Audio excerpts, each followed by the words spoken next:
Hey everybody, Urostomy for Life. My name's Curtis, here for episode number 2. I just uploaded the first episode, which was the introduction, and I told you guys I was going to go ahead and do a second one today so that it would hopefully maybe keep your interest and see if it was something that either you or a family member or somebody that you knew could benefit from some of the content. So, again, first part was the introduction. I'm going to talk to you about the time around my birth and what they had to do in order to get me taken care of initially, and then we'll go further after that. So it was probably sometime in late 67 to early 1964. My mom and dad were living in Melbourne, Florida, in that area. My dad is retired military, and my mom was a housewife. And so they were taking my brother and my sister and themselves out to the beach for a day swimming and hanging out at the beach. So they pull up into the parking lot and they get out. And I'm sure my brother probably took off like Dennis the Menace that he was. And then my sister probably wasn't too far behind trying to keep up with him to watch what Evan was doing. And then mom and dad were carrying everything down to the beach so that they could have a day at the beach. So as mom was walking down the stairs going towards the beach, apparently she slipped and started to fall and actually fell down several steps to the sand area at the bottom. But along the way, apparently her arm caught on some kind of metal, whether it be a piece of metal or a nail, and cut her arm pretty good. So she was bleeding. Dad put a cloth on it, had to corral my brother and sister back up, get everything packed up into the car, and off to the ER at Patrick Air Force Base. So they get there, and the nurse sees them, and then they get mom back to her room, and of course they're taking care of her, but they apparently did the same practice as we do now as a nurse in the emergency room. If you come in, you're going to get a urine pregnancy test. Pretty much any woman from childbearing years is going to get one. And the reason for that is they want to make sure medications are not going to harm the baby if the person is pregnant or if they need x-rays. And so with that, mom found out she was pregnant. So was I an oops baby? Mom said, "No, you're not an oops baby. You're not an oops baby." But she didn't know I was pregnant. And I'm going to show you a picture here real quick. But so here's a picture of my mom and dad dancing. Now, I don't know the exact date of that picture. That might be the night that Kurtman was started. Don't know. But a great picture of my mom and dad, that was back when dad was still active duty, so that was probably before my brother was born. But thought that was funny. Anyway, so mom gets done, has everything sutured up, and they ask her about her tetanus shot, and she had never had a tetanus shot that she could even know of, and she thought she'd never had one. So they gave her a tetanus shot, and just within just a short period of time, she's breaking out, she's having trouble breathing, and so they have to then, jump on her and treat her for her anaphylactic reaction that she's having to the tetanus shot. Well, they don't know what causes exstrophy of the bladder. There's a lot of speculation as what it is, but mom and dad kind of blame it on the tetanus shot reaction as to why my problem occurred. I'm not sure if I told you this in the video before, but it happens in about 1 in every 50,000 births. So 1 in every 50,000. Okay, so I was born. They wanted me. They were thinking that I was going to be born on my mom's birthday, which is the 24th of March. I passed that up. Then they were looking at my uncle's birthday, which was going to be April 5th, and I didn't quite make that. So I came out on April Fool's Day. And so April Fool's along with a truckload of medical troubles. Yeah. So dad was in the waiting room. This was before there was a lot of emphasis on dads being in the room and seeing everything and filming everything and being right down there in it and cutting the cord. And so when I was delivered, and they just whisked me away to the nursery. Mom was asking, and I think mom was recuperating, and she was asking where I was at. And then someone went out and told my dad that the physician would be out to see him or talk to him when he could come in and see my mom. So at that point in time, they sprung the news on him, told him that I was doing okay, but I was going to have issues, and that the pediatrician was coming in. I don't remember the name of the pediatrician. Well, sure I don't remember. Mom and Dad didn't really remember either, the gentleman who first came in. And that physician came in, kind of just stood around, and he gave his opinion. And his opinion was that children that had my problem, exstrophy of the bladder and the bowel involvement and things like that, really didn't have a good outlook on longevity of life. And that he was assuming and I guess estimating that I was going to be probably passing away within a year. And that they should just take me home, enjoy what time they would have with me, and then that was basically it. And from what Mom told me, that they just both, Mom and Dad, just got kind of livid with the doc and said, no, we want a second opinion. Can you go? We need to get somebody else. So with that, two other gentlemen came in that were there. So the new pediatrician came in with the pediatric urologist. So I've got a picture. This is Dr. Walter Omansky right here, Dr. Walter Omansky, and this is Dr. Unger here. And these two guys were top notch.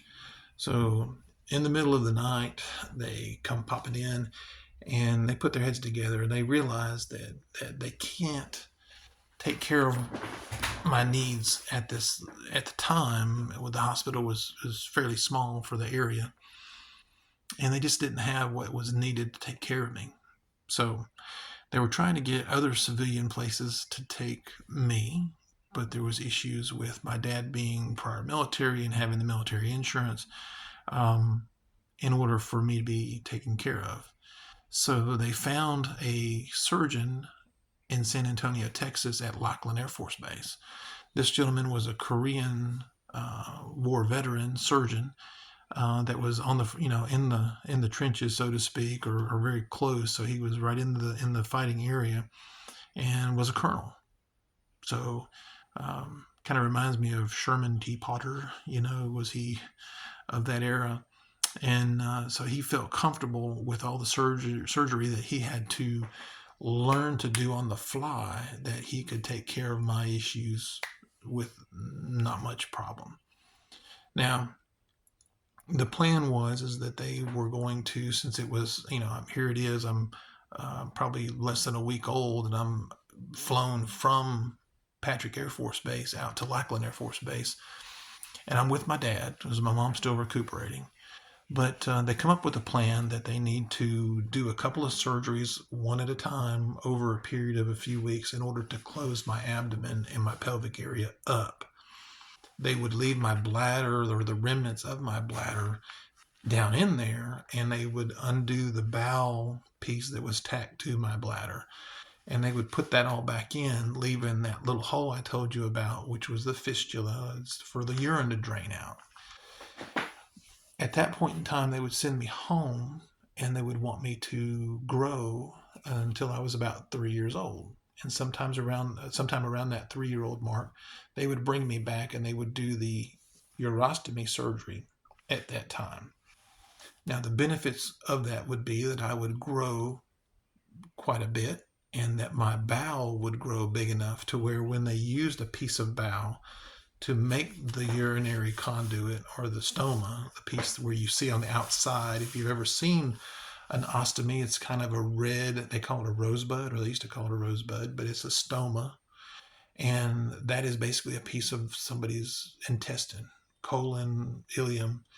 And then the ureters get put into, they close off one side of it, so that it goes one way, and they put the ureters to it, and the ureters then create, the urine comes down, the urine comes into that segment of bowel, and then out into the bag. The guess is that I would be big enough, and my musculature in my belly and all that area would be strong enough to where I would have good luck with it. So that was the plan. So for the next, basically 3 years, I was at home. I did have a couple of subsequent surgeries due to adhesions. Adhesions are scars inside the body that can crimp off the bowel. And so I did have a couple of sections of bowel that had to be removed on an emergency basis. I don't remember all that.